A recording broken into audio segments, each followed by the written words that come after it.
Okay, so in this tutorial I want to look at retouching an image. Okay, so we've got a rather tired looking Stay Puft, the Marshmallow Man, that has some stains on him and also some dirt in the background that we want to remove as well. Okay, so we're going to have a look at a couple of different methods of doing this and talk about how we can start to repair this. Okay, so the first thing to do when you're retouching an image is to make sure that you keep the original intact for as long as possible until you're sure that you want to flatten those layers together.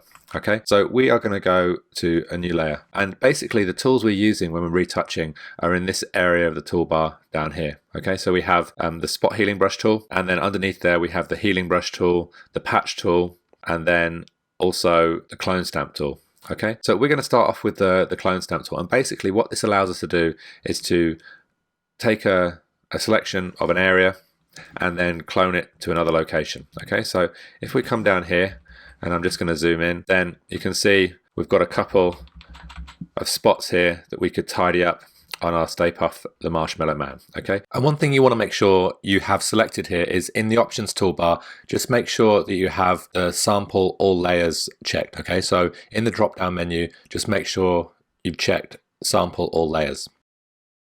Now, a couple of things we want to make sure is that we have a soft edged brush. We don't want a brush that's very hard on the edge, otherwise when we duplicate we'll really see that edge, and you can see there where I've duplicated that the edge just doesn't blend into the rest of the image. So I'm going to undo that, okay, and then just drop the hardness down. Now you can change the hardness up here, okay, and we want it around maybe 10 to 20%, or we can right click right on the canvas and change it there too. Okay, so I'm going to make a selection. So I'm looking for an area that's kind of similar in the change in the tone and the shadow there. Okay, so in this instance, I want to keep this brush nice and small, and then hold down the Alt Option key, and then just come up here and just paint in, and that will remove that element quite quickly.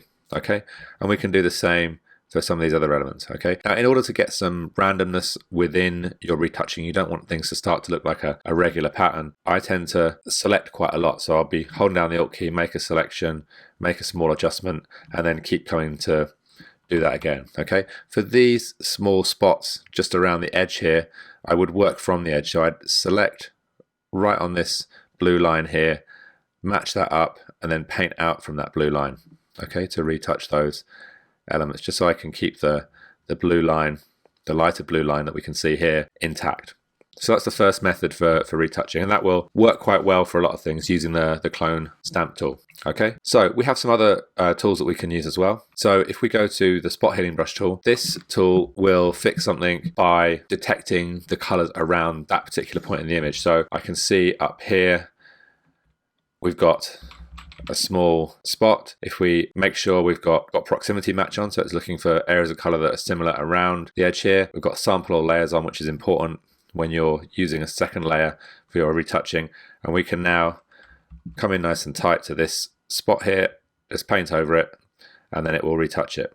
Okay, now sometimes you might not get the best result first time round, and you may want to experiment with proximity match for retouching as well as the content aware option. They both do different things, and the results can be better or worse depending on what you're trying to retouch. Okay, and then here we've got a couple of spots that we can work on to heal, and up here too we've got some blue. Okay, so you can see that gradually we're cleaning this up, but there's still some areas that need some help. And then also with the spot healing brush tool, it will do a reasonable job of removing areas like this. Okay, now one thing you might want to do is have a little experiment with the spot healing brush tool on its own using proximity match, and then also take a step back and try the content aware option and see if that fields any better results.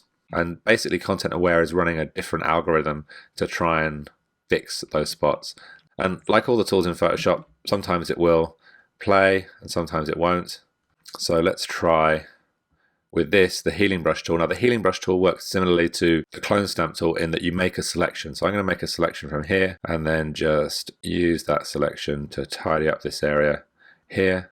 Okay, so those would be the three different tools I would work with at first when I'm doing some retouching. Okay, so spot healing brush tool, the healing brush tool, and then also the clone stamp tool. One thing we're going to have a look at as well is removing some of these blocks of color where we've got those kind of blemishes. So to repair some of these areas, we need to kind of have a look at where we can borrow from one area of the image to another.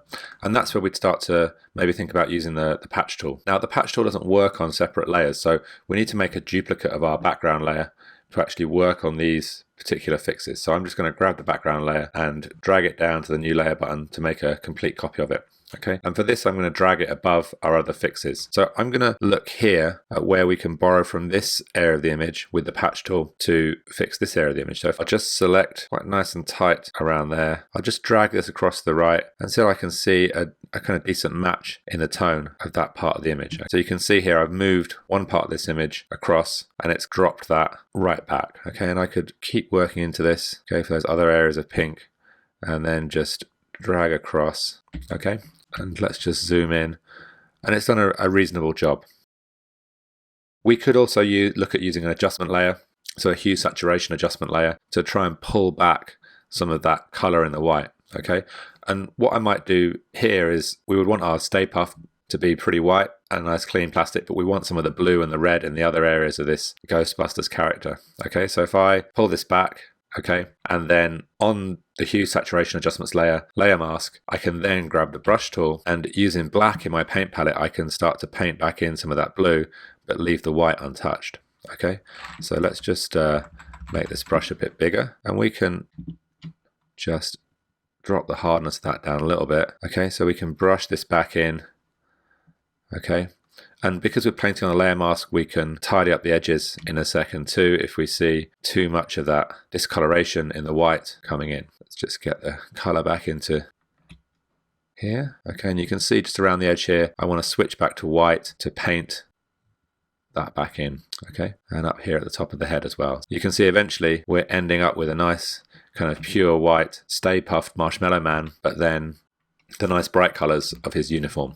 Let's have a look at what we originally had and then compare it. So let's just close this properties panel. Okay, I'm going to duplicate the background layer, drag it right up to the top, just so we can turn that on and off to see how much we've cleaned up Stay Puft here. Okay, it's not by any means a perfect cleanup. There's still some blemishes around here, and the next step will be to drop the background out, but we have a pretty good cleanup of Stay Puft here.